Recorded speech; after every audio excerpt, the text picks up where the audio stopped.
আসসালামু আলাইকুম শাহেখ। ওয়ালাইকুম আসসালাম রহমতুল্লাহ বারকাত। আমি নদিয়া জেলার পলাশী থেকে বলছি। মাশাআল্লাহ, বলেন। বলছি আমাদের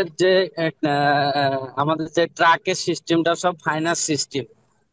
আর আমরা হুম, ড্রাইভার, আমরা হুম। যে ড্রাইভার গাড়ি চালাই, ওই যে ফাইন্যান্স সিস্টেম গাড়ি যে গাড়ি মালিকরা নেয়, আমাদের কোনো সমস্যা আছে কিনা। আর আমাদেরকে রাস্তায় যে হিন্দু ভাইরা ধরে ধরে জোর জবরদস্তি চাঁদা নেয়, না হলে যেতে দেয় না, ছাড়ে না। এটা একটু বলেন। জোর জবরদস্তি চাঁদা যদি চাই, এটা তো বুঝলাম। আসুন, প্রশ্ন তো জায়েজ আছে, নিরুপায় হলে জায়েজ আছে। কারণ গাড়িকে রক্ষা করতেও গাড়ি ভেঙে দিতে পারে, জানের উপর আক্রমণ করতে পারে, সুতরাং তাদের অনিষ্ট থেকে বাঁচার জন্য জায়েজ আছে।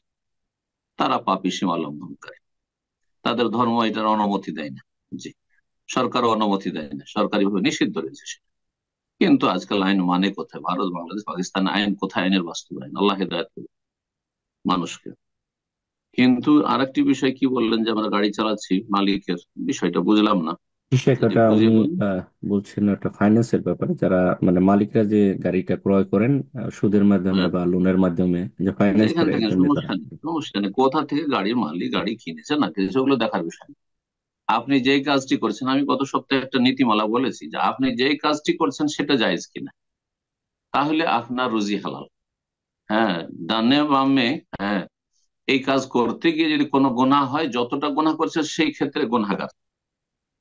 যেমন উদাহরণস্বরূপ একটি মশলা বলি, একজন মহিলা এসে হজের বা উমরার রোকন, ওয়াজিব, সুন্নাত সব পালন করলো, আর সহি শুদ্ধ ভাবে উমরা পালন করলো, তাহলে তার উমরা কবুল হবে।